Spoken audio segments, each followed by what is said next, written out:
warahmatullahi wabarakatuh. Senang sekali saya Hazan Akbar kembali menjumpai Anda di program Dialog Ruang Publik untuk edisi Selasa 11 Juni 2024. Semoga saudara dalam keadaan sehat dan tetap bahagia tentunya. Dan hari ini di edisi kita akan membahas terkait dengan sesaat lagi nih sebenarnya sudah mulai terdengar di telinga dan juga beberapa media pemberitaan terkait dengan PPDB ya, ataupun juga penerimaan peserta didik baru yang akan dilakukan dalam waktu dekat atau tahun 2024 terhitung dalam Juni dan Juli nanti ya, proses yang begitu panjang. Dan memang proses ini sendiri biasanya akan istilahnya menimbulkan beragam spekulasi dan juga hal-hal yang terkait seperti itu. Dan ini kita akan mengklarifikasi pada hari ini seperti apa sebenarnya proses dari PPDB ini sendiri dan apa saja yang harus dipersiapkan oleh peserta didik sendiri untuk bisa mengikuti ataupun juga melewati setiap proses yang nantinya akan dilakukan. Dan terkait dengan tema kita pada hari ini yakni PPDB tahun 2024 sudah hadir bersama saya dua narasumber.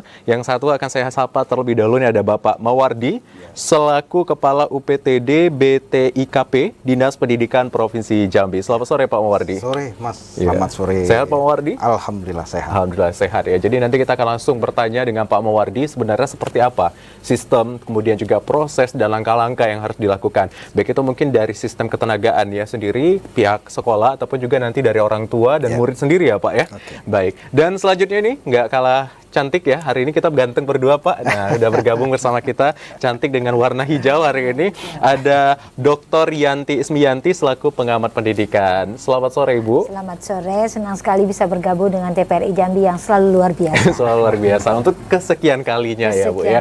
Jadi nanti kita akan melihat bagaimana sebenarnya dari pengamat pendidikan sendiri, apakah memang PPDB di tahun 2024 dan juga evaluasi 2023 kemarin sudah berjalan sesuai dengan prosedural yang telah diberlakukan seperti itu ya Bu ya. Dan untuk saudara serta pemirsa yang ingin bergabung bersama kami dan langsung berbincang dengan narasumber kita, langsung saja di 0741 66385 atau di 0811 743 3133. Baik, saya akan langsung ke Pak Mawardi nih.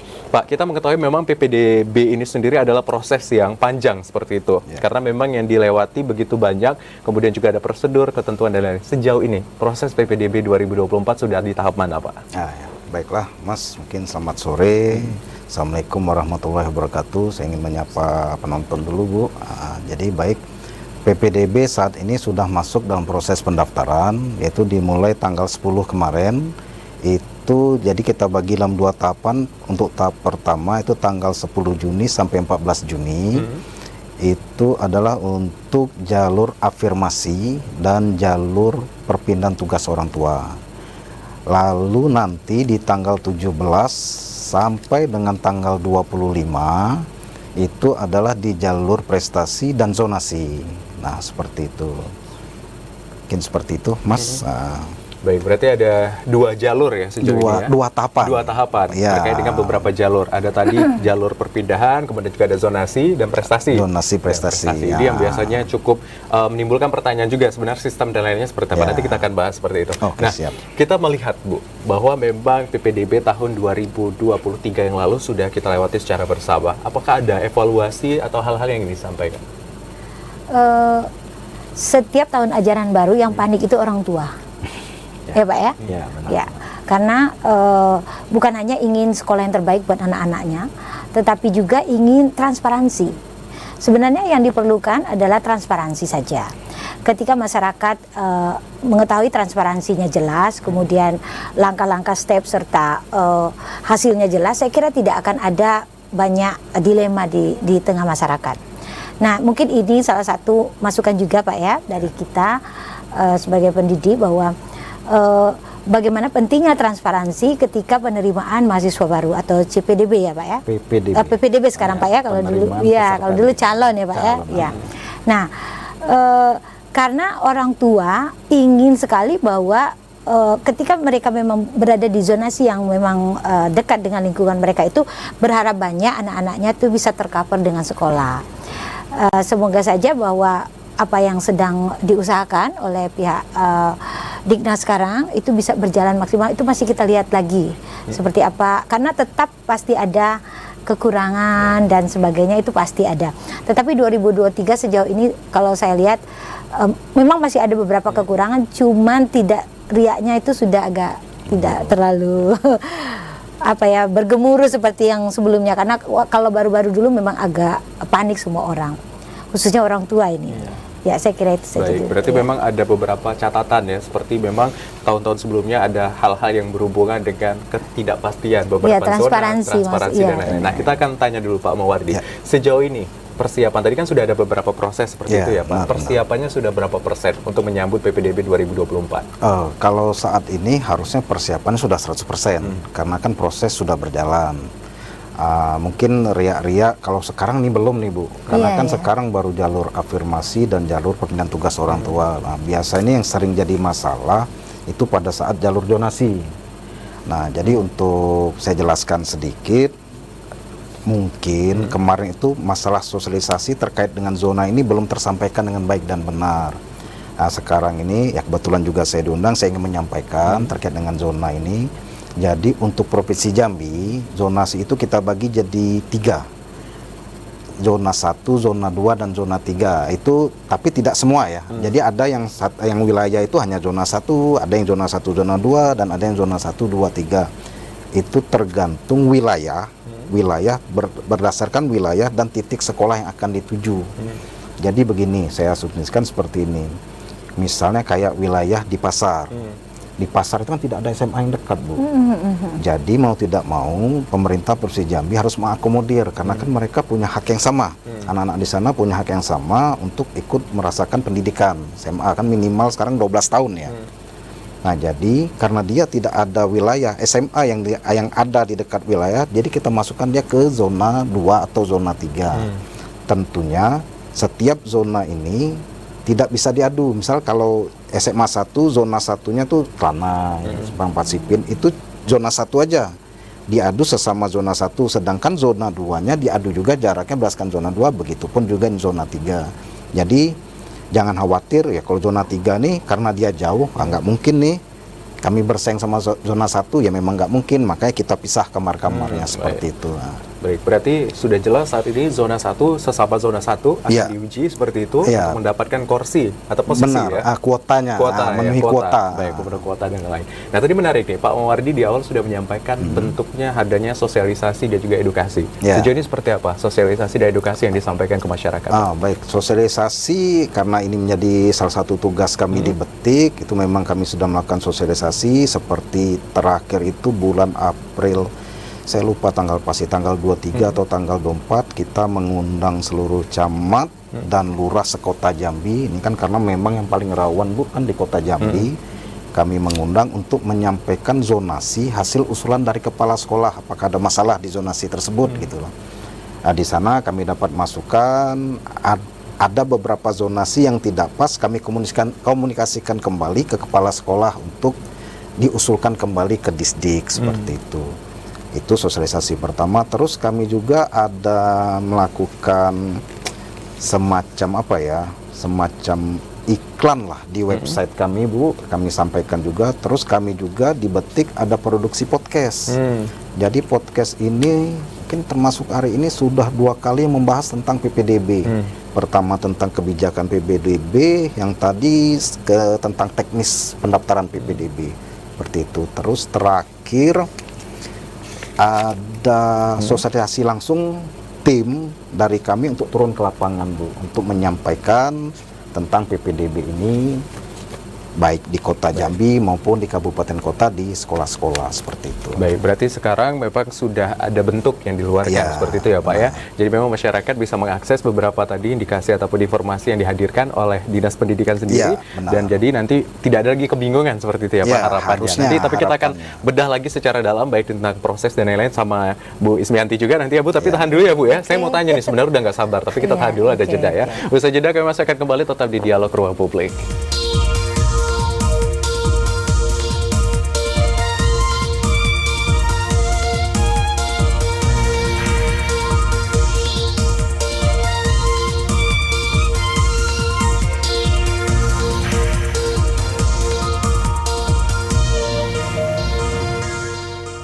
Ya, Anda kembali menyaksikan Dialog Ruang Publik dan pembahasan kita masih terkait dengan PPDB tahun 2024.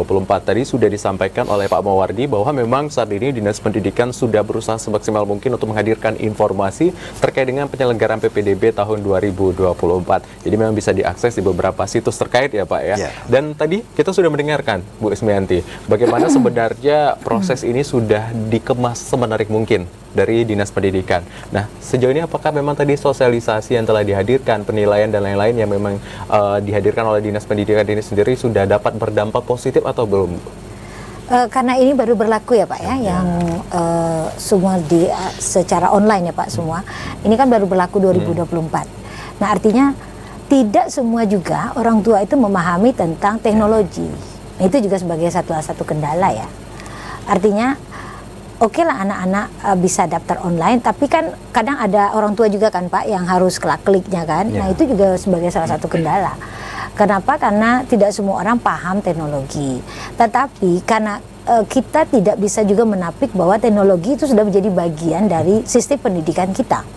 Dimulai dari sejak COVID, Zoom itu sudah biasa kita. Nah lambat laun masyarakat itu dia akan terbangun sendiri loh. Tentang bahwa teknologi tidak bisa dihindari. Nah, kesiapan dari orang tua murid untuk bisa menerima fakta bahwa online dan hal-hal yang terkait dengan teknologi itu juga harus mereka pahami gitu loh. Sehingga tidak terjadi nanti adanya tanggapan bahwa ini bisa bermain begitu.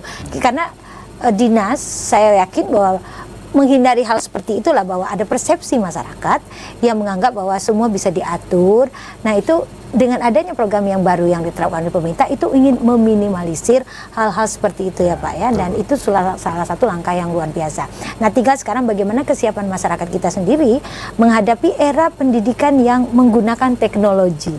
Jadi kembali lagi kepada kesadaran masyarakat untuk lebih aware dalam memahami teknologi itu sendiri. Tentu prosesnya lebih panjang lagi karena tidak semua ibu-ibu, mak, bapak-bapak itu paham. Iya, karena kadang anaknya mampu secara knowledge ya.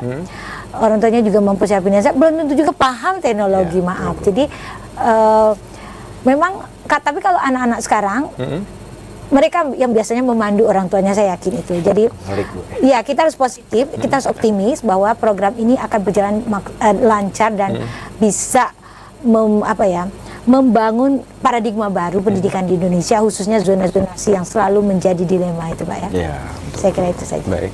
Ya. Nah, tadi ini menarik ya Pak ya, ketika kita berhadapan dengan tadi yang disampaikan Ibu Ismianti bahwa ini personal, jadinya bahwa setiap orang punya kemampuan, capability tergantung dengan backgroundnya masing-masing seperti itu, ataupun juga hal-hal terkait yang menentukan ini bisa nggak menggunakan teknologi, karena PPDB sendiri sudah menggunakan teknologi saat itu. Online. Ya baik. Apakah ada pendampingan atau program yang dihadirkan ke masyarakat atau ke orang tua untuk hal ini? Terlepas tadi memang kita harus optimis ya, tapi apakah ada programnya? Ya baik, mungkin gini yang bisa saya sampaikan, untuk aplikasi PPDB-nya sendiri itu kami bikin se-friendly user. Jadi gampang untuk dipahami, itu pertama. Terus yang kedua, di Dinas Pendidikan pun kami menyediakan posko pengaduan untuk layanan bantuan. Kalau ada masalah, kalau ada kendala, silakan datang ke kami Bu. Nanti kami akan bantu pandu. Kami bantu ada operator berarti Pak ya? Bukan operator Bu. Tetap mereka memasukkan sendiri, tapi kita bantu pandu. Caranya ada tim yang mendukung seperti itu ya Pak. Betul. Jadi pendampingannya seperti Mas Masud. Mungkin itu yang bisa kami bantu ke masyarakat. Jadi silakan kalau memang masih bingung, masih ragu, ya silakan, Dinas Pendidikan terbuka kok. Gitu. Nanti ada poskonya di belakang kantor Dinas Pendidikan. Oh baik, langsung datang saja seperti itu ya Pak ya. Nah ini menarik nih Pak, ketika kita tadi Bapak menjelaskan terkait dengan zonasi dan lain-lain, ini ada yang disampaikan terkait dengan zonasi yang tidak sesuai. Maksudnya seperti apa? Ada sekolah-sekolah yang zonasinya tidak sesuai dan diminta untuk melapor lagi ke Dinas Pendidikan. Itu seperti apa sebenarnya? Seperti ini, tapi sebenarnya itu miskomunikasi. Yang kasus tadi ya, yang case tadi yang saya ceritakan. Jadi ada kelurahan yang dia merasa lebih dekat ke SMA A daripada ke SMA B misalnya. Jadi lurah itu menjelaskan melalui peta kalau kelurahannya ini yang di A dia masuk ke zona 2 padahal dia lebih dekat, yang ke B dia masuk ke zona 1. Seperti itu. Yang posisinya lebih jauh. Tapi setelah kita komunikasikan dengan Kepsek, masukan dari lurah tersebut, dan memang ternyata oh tidak seperti itu. Memang wilayahnya itu jadi gimana ya saya gambar kelurahannya itu memanjang gitu loh.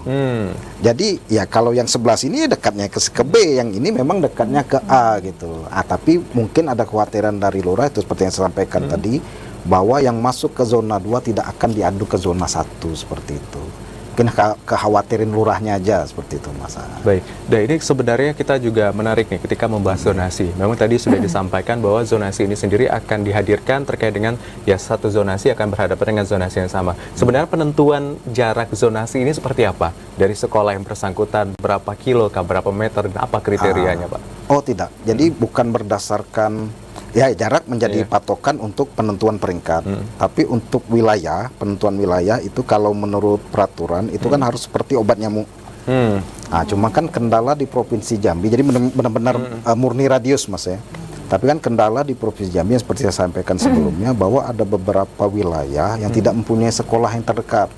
Kan itu nggak mungkin loh, anak itu nggak punya hak sekolah, kan nggak mungkin. Jadi kita bantu dengan menyiapkan zona 2, zona 3 seperti itu gitu, Mas. Jadi tetap berdasarkan radius, tapi penetapan zona 1, zona 2, zona 3 kita serahkan kembali ke kepala sekolah, dan kami minta mereka berkoordinasi dengan lurah dan camat karena kan mereka yang paham wilayah juga, Mas ya. Jadi setelah mereka rapat lah, sudah mendapatkan hasil, nanti dia disetujui oleh MKKS, itu musyawarah kepala sekolah, diketahui oleh MKKS, diusulkan ke bidang yang ada dinas pendidikan, lalu kami SK-kan seperti itu. Baik, kita ke Bu Ismayanti. Tadi kita sudah dengarkan memang ada zonasi dan lain-lain. Sebenarnya kalau kita melihat dari peraturan dan lain-lain, apakah memang sistem zonasi ini efektif dan efisien untuk PPDB ini sendiri, Bu? Pemerintah setiap kali membuat kebijakan tentu didukung oleh para ahli, itu pasti, ya. Dan tidak sembarangan juga itu langsung diberlakukan di seluruh Indonesia. Nah, ini tentu salah satu upaya pemerintah untuk biar semua orang itu bisa merasakan. Misalnya begini, ada salah satu sekolah favorit ya Pak ya, yang berada di lingkungan tempat tinggal kita.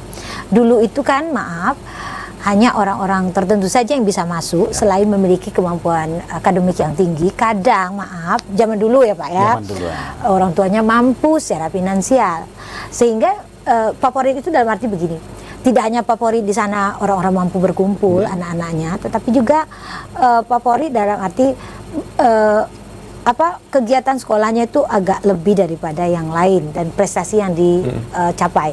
Nah, orang-orang yang anaknya memiliki kemampuan tetapi kebetulan secara finansial tidak mampu, 3 di bawah itu kan tentu sudah mengukur dirinya ya, kayaknya saya nggak bisa ke sana begitu. Kenapa? Karena secara finansial saya tidak, padahal itu kan negeri. Tapi sejak adanya zonasi ini, semua orang memiliki hak yang sama. Prinsip keadilan, Bu. Nah, karena dalam undang-undang sendiri, Undang-Undang 45 di pembukaan itu kan mencerdaskan kehidupan bangsa. Konteks mencerdaskan kehidupan bangsa itu adalah bahwa tidak ada kasta di dalam pendidikan. Nah, itu sebabnya pemerintah berusaha untuk membuat zonasi biar semua orang bisa merasakan, anak saya bisa loh sekolah di sekolah favorit meskipun saya tidak mampu.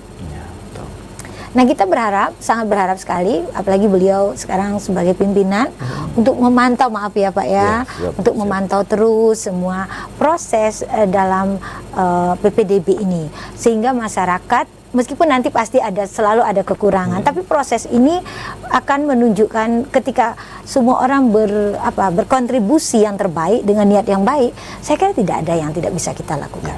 Yang penting adalah bahwa pendidikan itu tidak memiliki kasta. Semua orang memiliki hak yang sama. Baik, jadi memang tujuan dari zonasi ini sendiri adalah pemerataan. Jadi setiap orang bisa mengakses hal-hal yang sama seperti itu. Tidak ada lagi istilahnya, karena istilahnya kebiasaan, culture dari kebudayaan setempat bahwa sekolah tersebut yang favorit akhirnya orang-orang tertentu seperti itu ya.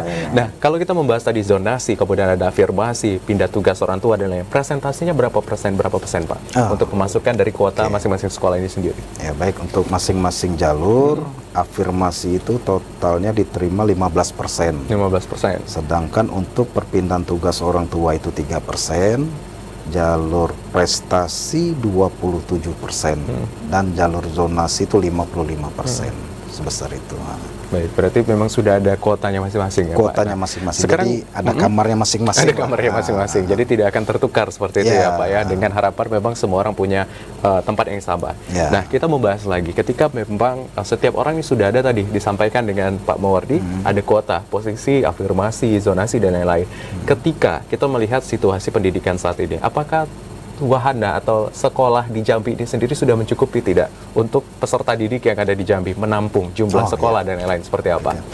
Nah, jadi begini, informasi yang kami terima dari Dapodi itu untuk calon peserta didik yang akan masuk ke kelas 10 itu kurang lebih itu 14 ribuan. Seluruh Jambi ya Pak? Ya, bukan kota Jambi. Kota Jambi. Nah, 14 ribuan. Sedangkan daya tampung sekolah negeri itu maaf, bukan 14.000, 1.400. Daya tampung itu ada 700. Nah, berarti 7.700 ya. Iya, 700. Nah, 14.000, 7.000 ya. 7.000 daya tampung 7.000, berarti kan masih banyak PR nih, separuh. Ada 7.000 lagi ya. 7.000 lagi, 7.000 kurang lebih 7.000 lebih yang akan bertanya-tanya nih, kami harus kemana, seperti itu kan. Nah, dan saat ini tentunya Dinas Pendidikan kami kan terus kolaborasi nih sama SMA swasta, kan ada juga SMA swasta yang unggulan, dan tadi bahkan kami ketemu dengan kepala sekolah SMA Pelita Jaya. Saya pun baru dengar, Bu, SMA Pelita Jaya, dan ternyata sekolah itu berprestasi. Nah, cuma memang kadang kan kendala orang tua murid ini pada saat dia mendaftar swasta yang dia pertanyakan biaya biasanya. Nah, untuk siswa calon peserta didik yang tidak mampu, jangan khawatir, karena sekarang Dinas Pendidikan ada Dumisaki Pendidikan, Bu. Jadi Dumisaki Pendidikan itu bukan hanya untuk membantu sekolah negeri, tapi juga membantu sekolah swasta, seperti untuk membantu bayar SPP. Jadi jangan khawatir, dan itu pun disampaikan oleh Ibu Pelita Jaya tadi, ada berapa orang muridnya yang dibantu oleh Dumisaki Pendidikan, seperti itu. Jadi jangan ragukan. Jadi ibu itu bilang tamatan sekolah kami juga ada kok yang masuk ITB, ada yang masuk Unair gitu kan. Universitas ternama lah salah satunya. Iya, universitas ternama ya. Itulah ya. Padahal kalau kita kan nggak pernah dengar nih SMA Pelita Jaya di mana itu. Ternyata kan ada gitu. Baik. Jadi memang saat ini istilahnya kolaborasinya sudah dilakukan. Sudah. Tapi nanti saya akan perdalam lagi. Ini menarik ya Bu ya, ketika kita membahas tentang daya tampung yang memang saat ini masih menjadi pro dan kontra, baik itu pihak swasta dan juga pemerintah seperti apa. Usai jeda, kami masih akan kembali tetap di Dialog Ruang Publik. Wih, separuh Bang. Banyak, Bu.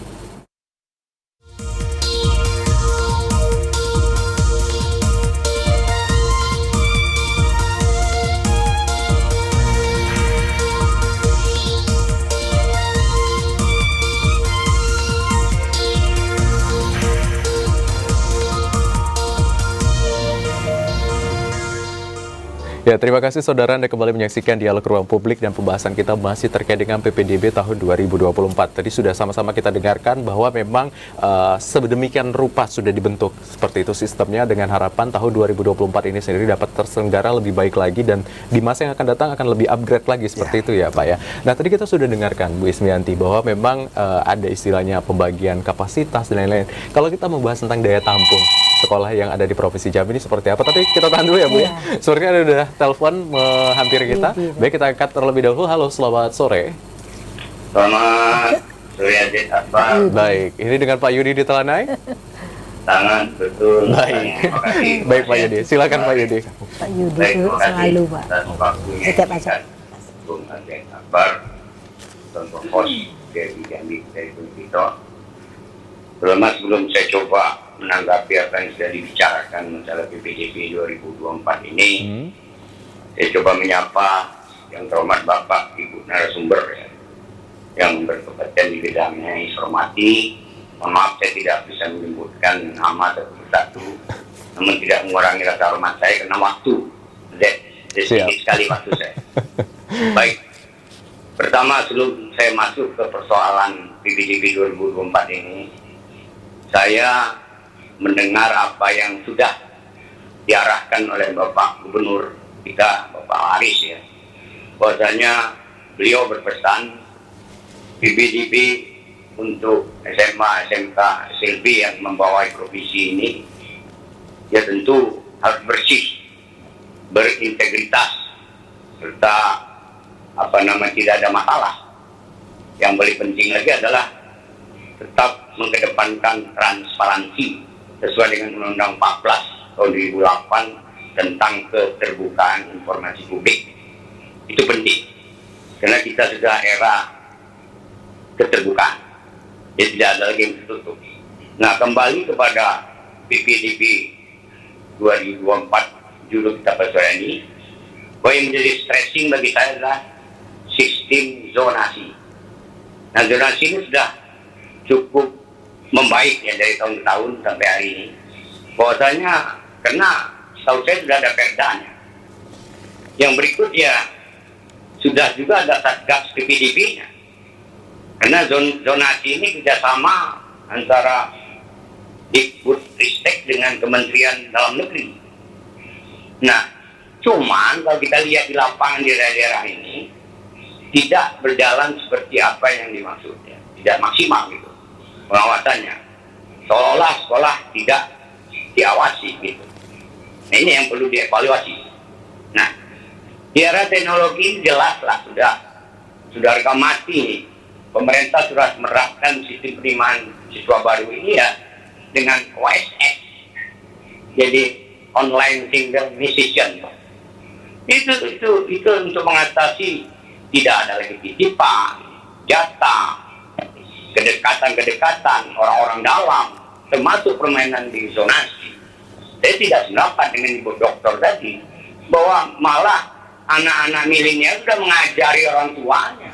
Tadi Bapak dari Dikbud ini kan menyiapkan ruang untuk anak-anak itu atau orang tuanya mendaftar. Baik. Tidak ada lagi orang tua itu mendaftar. Itu di zaman baby boomer itu sudah tinggalkan aja. Orang anak-anak sudah gadget semua. Baik. Jadi tidak usah ragu Ibu pengamat dokter. Nah, selanjutnya ya kalau kita lihat dulu ya, tadi dibahas oleh Bung Azet, kenapa sampai menumpuk sehingga overload di SMA ini? Ya karena dulu memang pemerintah ini banyak sekali membangun SD Impres, tapi kita buktikan tidak pernah membangun SD, SMP, bahkan SMK Impres. Ini itu persoalannya, maka mendesaklah dia ke atas. Baik. Apa yang terjadi? Overload. Jadi justru itu PR pemerintah sudah dari dulu, Bung Azet dan Bapak Ibu narasumber dari dulu, bukan cuma hanya mendekati PPDB baru PR itu dilaksanakan, harus juga mempersiapkan SMA swasta, man itu yang diberdayakan. Baik. Dia bisa bersaing, dia adalah saya bersama dia akan unggul, sehingga bapak-bapak ibu-ibu tidak cemas cuma mengejar SMA negeri saja. Nah, tapi kalau itu tidak siapkan, akhirnya ini tadi banyak sogok sini sogok situ. Nah, kalau ada SMA swasta itu sudah bersaing, mereka pasti lari ke situ. Baik. Jadi itu yang menurut saya paling penting. Nah, Baik, Pak Yudi. jadi saya rasa itu mudah-mudahan ya yang namanya jatah orang dalam, orang harus halo. Ya, baik Pak Yudi. Jadi itu harus disikapi betul, kita ada fakta integritas. Baik. Ya kan? Tidak ada lagi titipan orang dalam dan sebagainya. Kalau coba-coba ya tangkap. Baik. Dan sudah ada satgasnya. Baik Pak Yudi. Jadi itu saja saya rasa mudah-mudahan bersih itu adalah indah. Itu penting, bersih itu adalah indah. Kenapa kita takut dengan bersih? Ya kan, itu saya rasa terima kasih, mohon maaf. Mudah-mudahan ini bermanfaat untuk Baik. tahun 2024 sehingga tidak ada kecemasan bagi Bapak Ibu yang punya anaknya yang masuk ke SMA atau yang sederajat. Terima kasih. Wabillahi taufiq wal hidayah. Wassalamualaikum warahmatullahi taala wabarakatuh. Salam sehat untuk kita semua. Amin. Waalaikumsalam warahmatullahi wabarakatuh. Terima kasih banyak Pak Yudi di Telanai tadi sudah menyampaikan pandangannya bahwa memang ada kekhawatiran yang sama yang timbul. Bagaimana memang kegiatan PPDB ini tidak hanya sebagai momentum untuk memperbaiki infrastruktur seperti itu atau menghadirkan infrastruktur baru, tetapi memang sudah dipersiapkan jauh-jauh hari. Kita ke Dr. Ismiyanti tadi yang sempat tertunda. Pernyataan dari Pak Yudi ini sangat menarik sebenarnya ketika kita membahas apakah memang saat ini kapasitas yang dihadirkan di pemerintahan Provinsi Jambi ataupun juga institusi pendidikan ini sudah layak dan mumpuni untuk menampung jumlah tadi. Salah satunya, apakah memang perlu langkah-langkah strategis nih? Ini pertanyaan klasik sebenarnya, ya Pak ya. Iya, benar-benar. Artinya begini, ada orang yang bersekolah di kampung, tapi bisa memiliki prestasi mendunia. Itu bisa dibuktikan. Beberapa anak di Papua yang misalnya memiliki prestasi, ada beberapa sekolah yang tidak pernah disebut, tapi tiba-tiba memunculkan anak-anak yang luar biasa prestasinya. Artinya, pihak sekolah, pemerintah, dan masyarakat itu harus bersinergi. Tidak bisa kita hanya mengandalkan satu pihak saja. Nah, sekarang SMK itu trending loh di Jambi. Apalagi misalnya ada SMK yang punya magang, ada program magang yang ada kerjasama ya Pak ya. Saya tidak paham bagaimana proses, tapi ada SMK yang mulai misalnya memberikan beberapa ke sekolah-sekolah. Saya lihat ada SMK yang memang ada program magang ke Jepang. Nah itu masih di sekolah ya. Nah artinya kompetitornya SMA itu sudah mulai muncul. Nah bahkan sekarang karena orang tua cenderung anak-anaknya kalau bisa cepat kerja deh gitu. Artinya kuliah nyusul karena bisa sambil kerja bisa kuliah. Sekarang kan bisa ada UT dan ada swasta, misalnya ada kelas bekerja dan sebagainya. Artinya pola pikir masyarakat itu juga sebenarnya sudah berkembang. Apalagi dengan bekal anak-anak yang misalnya memiliki bakat misalnya otomotif. Nah kita juga harus peka sebagai orang tua. Bagaimana mengarahkan anak-anak ini untuk misalnya orang tua cenderung udah masuk SMA saja. Nah sekarang bagaimana kesadaran itu kita munculkan di masyarakat bahwa kalau anak-anak itu sukanya otomotif dan sepertinya dia memang minat ke sana, kenapa tidak kita arahkan saja ke sekolah-sekolah kejuruan seperti SMK. Akhirnya tidak numpuk misalnya Pak ya di sekolah-sekolah yang hanya SMA misalnya. Dan ada apalagi MUA sekarang, make up artis itu. Nah bahkan ada saya ketemu seseorang, saya tanya kuliah, tidak, katanya saya hanya MUA saja, tapi dia bawa mobil sendiri. Artinya kan dengan skill saja orang sudah confident, tapi masih muda loh. Nah ini yang harus kita kita giatkan, bahwa sekolah-sekolah menengah kejuruan itu sudah sangat kompetitor dan bahkan menghasilkan orang entrepreneur muda yang luar biasa. Nah jadi sebenarnya bagaimana kesadaran masyarakat melihat potensi anak sebenarnya, sehingga kita bisa mengarahkan seperti Bapak bilang tadi udah ada kamar-kamarnya ya Pak ya. Nah hal ini juga butuh proses tentu saja. Kalau soal misalnya tadi sekian ribu masih ada sisa ya Pak ya 7.000. Nah tadi seperti saya bilang pesantren itu memiliki tempat tersendiri loh di masyarakat. Sekarang sudah banyak peminatnya. Sangat. Bahkan apalagi sekolah-sekolah Islam mulai dari SD itu. Kalau zaman dulu saya itu kalau ke madrasah tuh sepi ya, dikit orang. Sekarang tidak. Sudah mulai luar biasa. Kenapa? Karena kita mayoritas Islam, sepertinya kesadaran beragama kita sudah luar biasa juga. Sehingga orang tua tidak sungkan lagi. Bahkan maaf, sekolah-sekolah yang cenderung agamis itu biayanya besar loh. Sanggup orang tua. Artinya tidak usah khawatir dengan perkembangan pendidikan yang ada di Jambi khususnya. Bahwa semua orang punya pilihan yang beragam. Ya, betul. Ya, pesantren itu juga mulai tumbuh dan berkembang dan menjadi pilihan banyak orang tua. Jadi saya kira tinggal kita saja mencermati ini anak cenderungnya kemana gitu. Betul. Mengarahkan maksud saya kira itu. Mungkin Berarti sedikit untuk menyambung, mohon maaf sedikit Iya. menyambung. Mungkin betul yang disampaikan Ibu Narsum tadi, bahwa untuk anak-anak dan orang tua juga sekarang sudah harusnya mulai berpikir. Kalau seandainya tamat SMA mereka mau bekerja, itu salah sudah pola pikirnya. Kalau memang tamat SMA mau bekerja, silakan masuk sekolah kejuruan.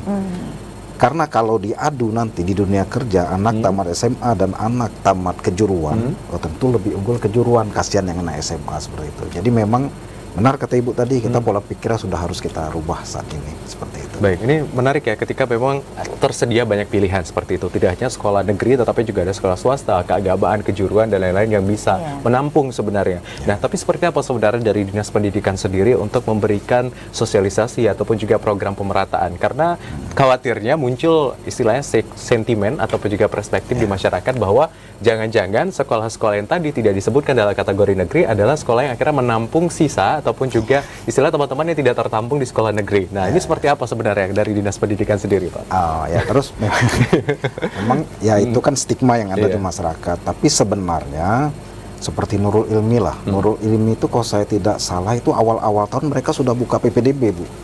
Dan peminatnya juga cukup tinggi gitu loh. Nurul Ilmi, terus kita tahu ada SMA Titian Teras, ada Mangce, dan sekarang ini yang terbaru ada SMK Titian Teras di Bungo gitu kan. Dan itu peminatnya cukup tinggi gitu loh. Jadi sebenarnya memang selama ini itulah saya sampaikan tadi, informasi tentang sekolah itu aja yang kurang. Nah, tadi saya cerita tadi ketemu dengan Ibu Kepala Sekolah dari SMA Pelita Jaya tadi. Untuk tahun depan mungkin Bu, dalam aplikasi PPDB ini, pada saat calon peserta didik memilih zonasi sekolah, akan kami tampilkan juga di zona tersebut SMA swastanya. Nah, jadi mereka tahu, oh di daerah saya pilihan, ini Mbak, ya? ada SMA swasta ini loh. Jadi seandainya saya tidak masuk ke sini, saya bisa masuk ke sekolah swasta seperti itu. Baik, berarti Dinas Pendidikan sudah mewacanakan salah satu program wacana yang akan dihadirkan di waktu akan datang. Tahun depan. Tahun depan, ya. Jadi memang sehingga sekolah-sekolah yang lain tidak merasa terkecilkan seperti itu ya. Anak tirikan. Anak tirikan seperti itu. Terkait ini juga menarik nih, ketika memang membahas di program, apakah juga Dinas Pendidikan ini sendiri mendorong sekolah-sekolah di luar dari sekolah negeri untuk memunculkan jati dirinya dengan lebih baik dan difasilitasi seperti itu? Selalu. Itu kepala dinas itu aktif, selalu berkolaborasi dengan kepala-kepala sekolah swasta, baik SMA swasta maupun SMK swasta gitu loh. Dan terakhir ada pertemuan dengan Kepsek SMK dan SMA swasta di Kota Jambi. Itu beliau meminta, Pak Kepala Dinas meminta untuk mengirimkan tentang profil sekolahnya. Jadi biar Disdik membantu untuk menyebarluaskan ke masyarakat, karena kan kalau Disdik kan kita bisa sampai kabupaten kota, kita bisa jangkau gitu loh. Itu untuk membantu itu gitu loh. Dan podcast kami pun itu kami mulai mengundang kepala sekolah swasta untuk bercerita tentang keunggulan sekolahnya apa gitu. Jadi biar masyarakat luas tahu kelebihan sekolah tersebut seperti itu. Baik, ini tadi menarik ya. Saya ingin menanyakan satu hal lagi kepada Pak Mawardi terkait dengan pernyataan dari Dr. Ismianti tadi. Bahwa saat ini sepertinya kita perlu menghadirkan sebuah wahana atau instrumen di mana peserta didik ini dapat diasesmen secara tepat dan benar. Apakah Dinas Pendidikan sudah menghadirkan? Sehingga memang ketika yang bersangkutan minat jurusan apa memang ditempatkan pada tempat atau minimal untuk penjurusan saja. Itu seperti apa sejauh ini? Apakah sudah ada program dan lain-lain? Kalau penjurusan memang kan tergantung bakat dan minat anak-anak. Jadi kalau memang betul kata Ibu tadi, kalau dia tertarik otomotif, silakan dia masuk ke kejuruan otomotif. Dan persyaratan kejuruan, kalau kejuruan ini kan ada persyaratan khusus, misalnya kayak perhotelan. Perhotelan kan tidak boleh punya tato, tinggi sekian. Nah itu kami masukkan semua di dalam aplikasi. Jadi untuk persyaratan semuanya bisa dilihat di situ semua. Jadi itu seperti itu. Baik.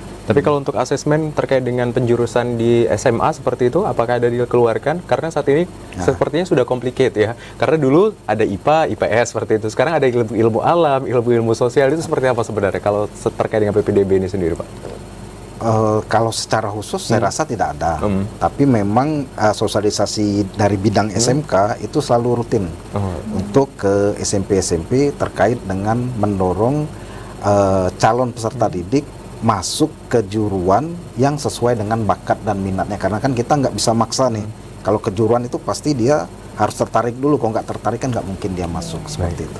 Nah, kita ke Dr. Ismi. Ini menarik ya Dr. Ismi ya. Ketika memang akhirnya anak ketika tamat SMA, tamat SMP maksud saya, akhirnya memilih ya udah sepertinya saya lebih cocok masuk SMA atau lebih cocok masuk SMK. Ini sebenarnya perlu tidak kita memberikan istilahnya program atau asesmen, atau memang ada hal-hal lain yang terkait dengan kejelasan sedari awal sehingga memang tidak tertumpuk di ujung ketika tidak ada pilihan lain, ya sudah saya masuk SMA atau masuk SMK saja. Ini seperti apa sebenarnya? Ada ya, mungkin ada istilahnya kecelakaan memilih jurusan tapi berujung sukses. Itu banyak sebenarnya. Iya kan? Artinya kadang anak itu sendiri tidak menyadari potensi dirinya. Inilah dipaksa masuk SMK. Kadang orang tua itu jeli loh. Dia tahu sebenarnya anaknya ke situ. Tapi karena anak itu tidak menyadari bakatnya, sehingga ketika dia pertama kali masuk dia merasa terpaksa. Tapi setelah itu dia, oh ternyata saya memang di sini. Nah, jadi artinya minat dan bakat itu lebih kepada peran orang tua sih. Dan juga bagaimana kedekatan kita dengan anak. Artinya begini, harus diajak berkomunikasi ketika sudah mau di ujung SMP ya Pak ya. Ini kayaknya mau kemana gitu. Sering berkomunikasi dengan anak, minatnya kemana sih gitu.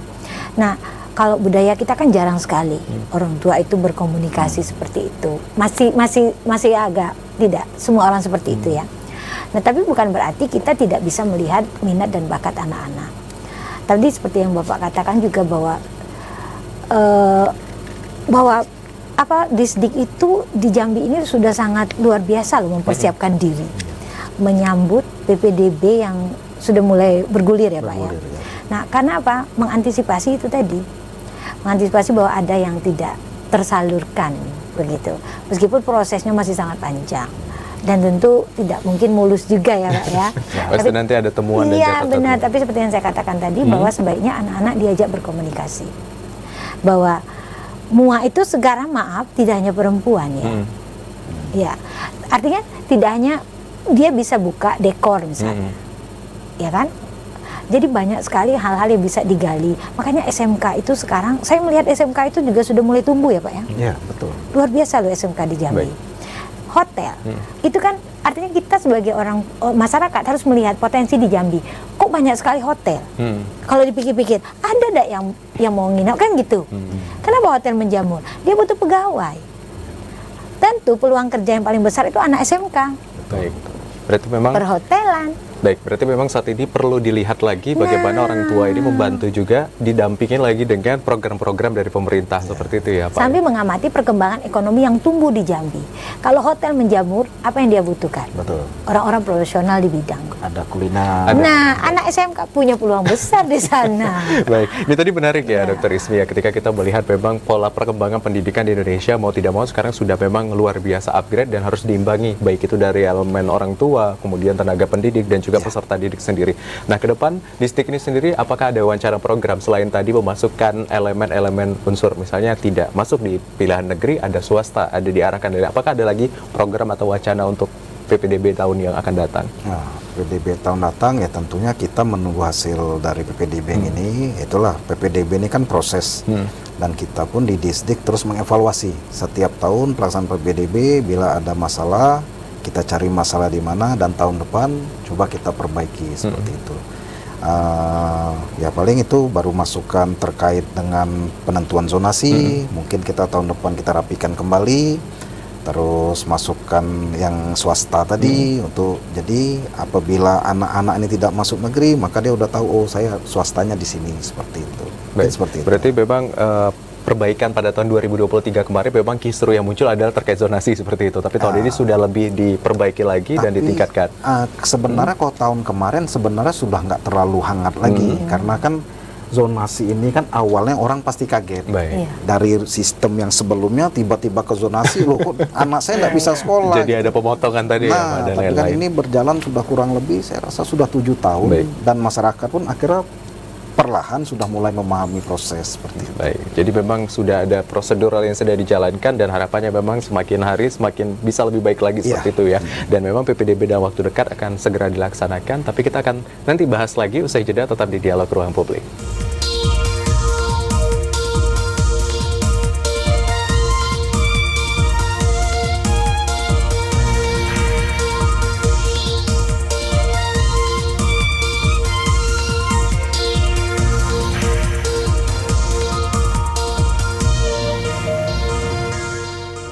Ya, terima kasih saudara Anda kembali menyaksikan Dialog Ruang Publik dan tidak terasa pembahasan kita sudah di ujung. Akhirnya memang tadi pembahasan kita menarik sekali bahwa PPDB tahun 2024 ini akan dimaksimalkan dengan lebih baik. Tentunya juga akan terbuka dengan catatan dari masyarakat terkait dengan apapun itu sehingga memang keberlangsungan PPDB ini akan terus meningkat dan lebih baik seperti itu. Dan kita akan mendengarkan closing statement ataupun juga penyampaian terakhir dari dua narasumber kita pada hari ini. Yang pertama saya akan kesilakan kepada Pak Mawardi untuk menyampaikan mungkin ada pesan dan lain-lain kepada masyarakat terkait dengan PPDB tahun 2024. Ya, baik, terima kasih. Mungkin pesan saya untuk calon peserta didik agar hati-hati dalam mendaftar online. Hati-hati ini maksudnya kan kita ada upload berkas, jadi benar-benar dipersiapkan sebaik mungkin. Terus jangan jangan memaksa untuk yang di luar ketentuan. Jadi kalau memang zonanya di zona itu, perkirakanlah jaraknya. Apabila ada pilihan sekolah, memang benar-benar diperhitungkan karena jarak itu menentukan. Kalau Anda sudah daftar dan Anda tertolak kan kasihan gitu loh. Kecuali untuk jalur prestasi itu bisa masuk kemana saja. Jadi saya minta ya lebih teliti dan benar-benar bijak dalam memilih sekolah yang ingin dipilih gitu loh. Terus terakhir tentunya saya mengingatkan kembali, menegaskan kembali pesan Pak Gubernur bahwa dia ingin PPDB tahun 2024 ini merupakan PPDB yang berintegritas. Tidak ada titip menitip. Bahkan beliau menyampaikan ke kepala sekolah pada saat apel akbar itu, kalau ada yang nekan-nekan, bahasa Pak Gubernur ya, kalau ada yang nekan-nekan, telepon saya. Nah, seperti itu. Berarti ya marilah kita sama-sama jagalah suasana kondusif untuk pelaksanaan PPDB di Provinsi Jambi seperti itu. Baik, terima kasih banyak Pak Wardi. Ya. Selanjutnya Bu Ismianti, silakan. Terima kasih. Saya berharap bahwa mencerdaskan kehidupan bangsa seperti tertuang di dalam pembukaan undang-undang itu benar-benar bisa dirasakan oleh semua pihak. Dan buat para peserta didik yang ingin memilih sekolah, jangan ragu juga untuk sekolah di swasta, karena sebenarnya pendidikan itu baik swasta maupun negeri sama. Jadi orang tua juga tidak usah ragu untuk menitipkan juga anak-anaknya untuk sekolah kejuruan maupun keagamaan. Dan buat TPRI Jambi yang terus berkibar sebagai media pemersatu bangsa, saya berharap bahwa program-program yang seperti ini akan mengedukasi kita untuk lebih maksimal dalam menitipkan pesan bahwa pendidikan itu adalah pondasi buat kita semua. Hidup TPRI Jambi. Baik, terima kasih Bu Ismiati dan Pak Mawardi sudah hadir bersama kami di dialog pada hari ini. Luar biasa memang PPDB ini sendiri sedang berlangsung. Harapannya memang partisipasi aktif masyarakat dan Dinas Pendidikan terkhususnya menghadirkan sebagai penyelenggara ini juga dapat berintegritas. Saya Zaid Akbar, wakil kerabat kerja yang bertugas, pamit undur diri. Wassalamualaikum warahmatullahi wabarakatuh dan sampai jumpa.